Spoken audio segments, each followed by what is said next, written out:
ইরানের দুর্গম পার্বত্যাঞ্চলে ঘন সবুজ জঙ্গলে হেলিকপ্টার ক্র্যাশের পর লম্বা সময় পেরিয়ে গেছে। দীর্ঘ সময় নিখোঁজ ছিল ইরানের তথাকথিত ভিআইপি ট্রান্সপোর্ট হেলিকপ্টারটি। সময়ের সাথে সাথে হাতে নতুন তথ্য আসছে, একই সাথে তা নতুন নতুন প্রশ্নেরও জন্ম দিচ্ছে। প্রায় 50 বছর আগে আমেরিকার তৈরি বেল 412 হেলিকপ্টারটি কেনা হয়েছিল। অবাক হচ্ছি এ কারণেই, ইরানের মতো দেশের প্রেসিডেন্টকে কে বা কারা এই হেলিকপ্টারে করে যাতায়াত করতে দিয়েছিল।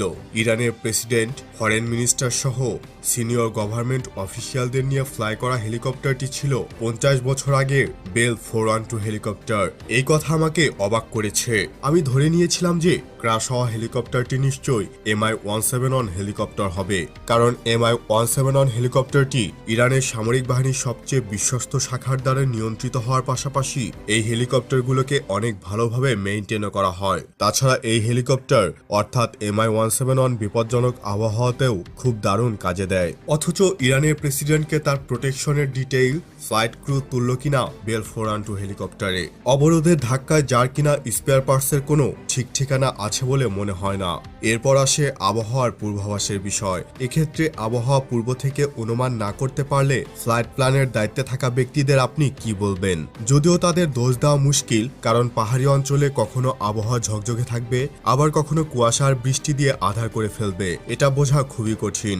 কিন্তু সেক্ষেত্রে আবার প্রশ্ন দাঁড়ায়, এমন ঝুঁকিপূর্ণ টেরেন দিয়ে যখন উড়ে যেতে হবে এমন একজনকে নিয়ে, সেক্ষেত্রে অন্যান্য সুযোগ থাকার পরেও নিজের সবচেয়ে বেহাল দশায় থাকা বাহন কেন ব্যবহার করব? আর কে বা কারায় দুর্যোগপূর্ণ আবহাওয়ায় ফ্লাইং করার জন্য গ্রিন সিগন্যাল দিয়েছিল? পুরো সিস্টেমে কি ইনফিল্ট্রেশন হয়ে গেছে? ইরানের রাষ্ট্রপতি সহ পদস্থ অফিসিয়ালদের নিয়ে হেলিকপ্টার যখন উড্ডয়ন করে, তখন এর সাথে আরও 2টি হেলিকপ্টার এসকর্ট ছিল। 2টি এসকর্ট হেলিকপ্টারই ইতিমধ্যে নিরাপদে তাদের গন্তব্যে অবতরণ করেছে। যার দায়িত্ব তাদের ওপর দেওয়া হয়েছিল সেটার খোঁজ নেই। এটা কি বোকামি, না অযোগ্যতা, নাকি কোনো শক্তিশালী শত্রুর ফাঁদে পা দিয়ে ধোঁকা খাওয়া? তা বোঝা খুবই কষ্টকর। হয়তো সময় তা জানিয়ে দেবে। আপনার মতামত জানিয়ে দেবেন নিচের কমেন্ট বক্সে।